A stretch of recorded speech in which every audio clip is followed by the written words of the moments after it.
2011 में इंडिया ने world cup जीता। सचिन तेंदुलकर ने अपने करियर में सारे रिकॉर्ड्स बना लिए थे, बस एक वर्ल्ड कप की कमी रह गई थी जो 2011 में पूरी हो गई थी। लोग उन्हें गॉड ऑफ क्रिकेट भी बोलते हैं और ऑब्वियसली बोलना भी चाहिए क्योंकि उन्होंने 11 साल की उम्र में ही बैट उठा लिया था और 16 की एज में इंडिया के लिए ओडीआईज खेल रहे थे। लेकिन 2011 में सचिन एक और चीज के लिए फेमस हुए।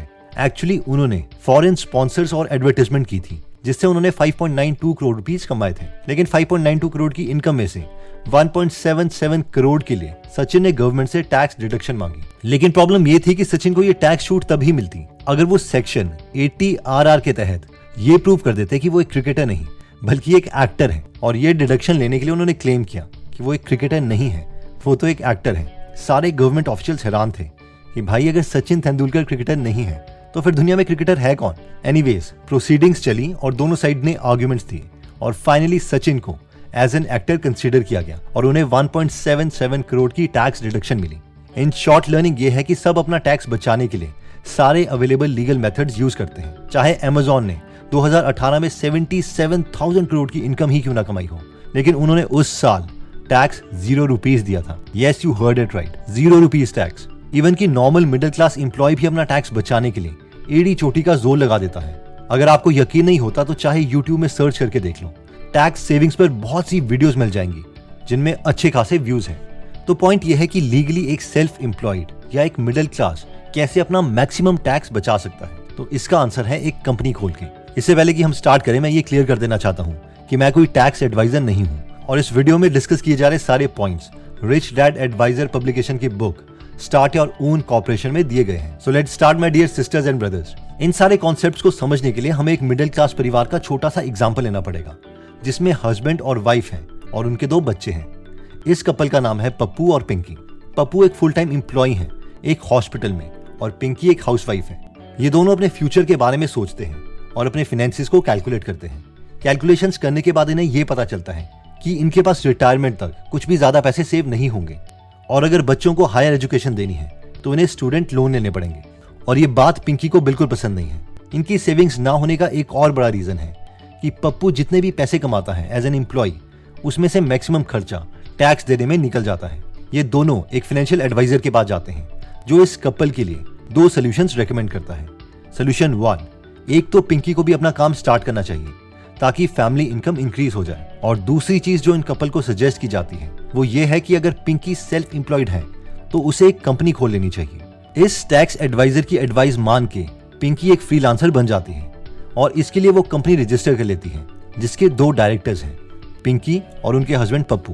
क्योंकि पिंकी अपने काम में अच्छी है इसलिए उसे बहुत से फ्रीलांसिंग प्रोजेक्ट्स मिल जाते हैं। अब कंपनी खोलने से वो मैक्सिमम टैक्स ब्रेक्स ले सकती है। पहला टैक्स डिडक्शन उसे ऑफिस रेंट का मिलता है। अब क्योंकि पिंकी अपने घर का ही एक बेडरूम सिर्फ फ्रीलांसिंग के लिए यूज कर रही थी इसलिए वो उस रूम का एरिया कैलकुलेट करती है जो कि 140 स्क्वायर फीट आता है। इसका मार्केट रेट कैलकुलेट करने के बाद उन्हें पता चलता है कि अगर इतना ऑफिस स्पेस उन्हें अपने एरिया में लेना हो तो उसकी रेंटल कीमत कम से कम 10,000 रुपए पर मंथ होगी। इसलिए वो खुद ही बनाई हुई कंपनी के साथ एक रेंट अग्रीमेंट लिखते हैं और हर महीने खुद को 10,000 रुपए रेंटल इनकम के तौर पर देते हैं जिससे वो घर का लोन चुकाने लग जाते हैं। इसके बाद वो नेक्स्ट स्टार्टअप एक्सपेंस क्लेम करते हैं जिसमें उन्होंने जितने भी पैसे अपने business cards, pencil, Google ads में खर्चे थे उन सब अमाउंट में वो टैक्स डिडक्शन क्लेम कर लेते हैं। इसके बाद नेक्स्ट आता है मील्स।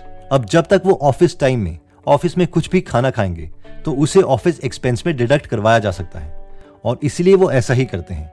लेकिन वो इन टैक्स डिडक्शंस को पूरा लीगल रखना चाहते हैं इसलिए सिर्फ लंच के लिए ही वो पैसे डिडक्ट करवाते हैं। नेक्स्ट टैक्स डिडक्शन आती है कंप्यूटर एसेट। अब पिंकी को अपने फ्रीलांसिंग काम के लिए एक अच्छा लैपटॉप चाहिए इसलिए वो एक नया लैपटॉप कंपनी के एक्सपेंस पर खरीद लेती है 60,000 रुपीज का। अब ये 60,000 की टैक्स डिडक्शन एक साथ पिंकी को नहीं मिलेगी। ये 60,000 को 3 साल में वो क्लेम कर सकती है। यानी कि 60,000 के लैपटॉप में से 20,000 की टैक्स डिडक्शन इस साल मिलेगी, 20 साल की टैक्स डिडक्शन अगले साल मिलेगी और रिमेनिंग 20,000 की टैक्स डिडक्शन उसे अगले साल मिलेगी। इसे लॉ की टर्म्स में डेप्रिसिएशन कहा जाता है। यानी ये माना जाता है कि लैपटॉप 3 साल में पूरा यूजलेस हो जाएगा इसलिए इस पर खर्च किए हुए अमाउंट को 3 साल में टैक्स डिडक्शन देनी चाहिए। नेक्स्ट आता है टेलीफोन और इंटरनेट कनेक्शन।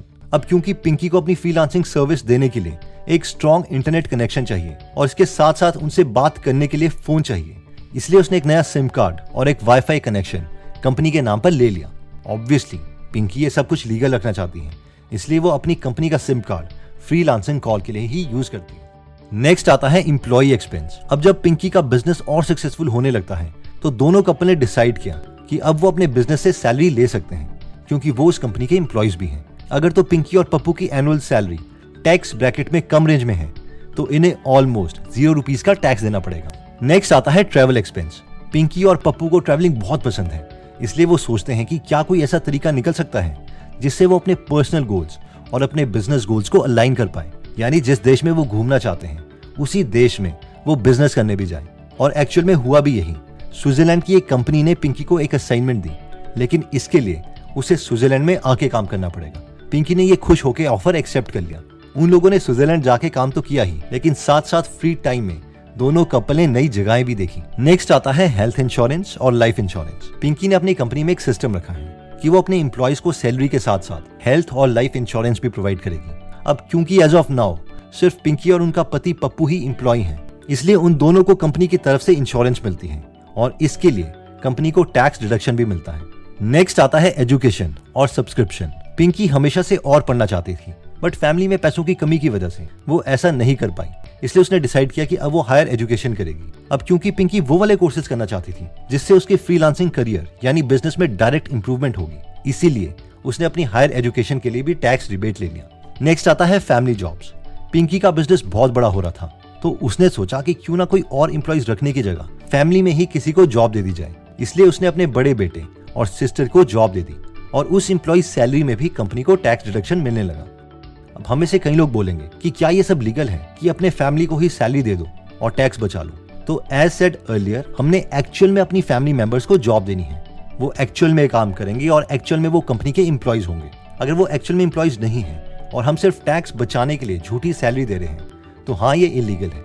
तो इस एग्जाम्पल का मेन गोल ये है कि किस तरीके से हम अपने बिजनेस को अपनी लाइफ से अलाइन कर पाए, यानी बिजनेस में जो भी हम खर्चे कर रहे हैं हम एक्चुअल में उसी तरीके की लाइफ जीना चाहते हैं। अब हम में से बहुत से लोगों के मन में ये सवाल तो जरूर आ रहा होगा कि बिजनेस में गवर्नमेंट बहुत बेनिफिट देती है, लेकिन जो एंटरप्रेन्योर्स हैं उनका अलग आर्ग्यूमेंट होता है। वो कहते हैं कि बिजनेस करके हम रिस्क ले रहे हैं, चाहे हमें प्रॉफिट हो या ना हो, हमें एम्प्लॉयज को सैलरी तो देनी ही पड़ेगी, वरना हम पर केस किए जाएंगे और पेनल्टी होगी।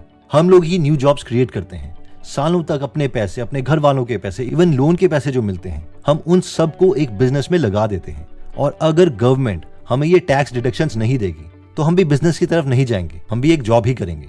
और अगर बिजनेसेस नहीं खुलेंगे तो कोई न्यू जॉब्स क्रिएट नहीं होगी और पूरा सिस्टम फेल हो जाएगा। अब आपको क्या लगता है कि क्या ये आर्गुमेंट ठीक है या नहीं? कमेंट सेक्शन में जरूर बताइए। दोस्तों, अगर आप अपने फ्री टाइम में हमेशा अमेजिंग कॉन्सेप्ट सीखना चाहते हैं तो आप गीगल एप्लीकेशन डाउनलोड कर सकते हैं, जहां पर 180 से ज्यादा बुक समरीज फ्री में हिंदी में अवेलेबल है। एक बार इस एप्लीकेशन को जरूर डाउनलोड करके देखिए एंड आई नो आपको गीगल ऐप में एक लाइफ लॉन्ग फ्रेंड मिल जाएगा। इस एप्लीकेशन का लिंक हम डिस्क्रिप्शन और फर्स्ट कमेंट में दे देंगे। अगर इस अमेजिंग इन्फॉर्मेशन से आपके किसी फ्रेंड या फैमिली मेंबर की हेल्प हो सकती है तो ये वीडियो आप उनके साथ जरूर शेयर करें। एनीवेज दोस्तों, अगर आप ऐसी नॉलेजेबल वीडियोस मिस नहीं करना चाहते तो सब्सक्राइब करने के बाद बेल का बटन दबाना मत भूलिएगा। आप कमेंट करके ये भी बता सकते हैं कि आप नेक्स्ट वीडियो किस टॉपिक पर चाहते हैं। जल्दी हम आपसे दोबारा मिलेंगे। जय हिंद।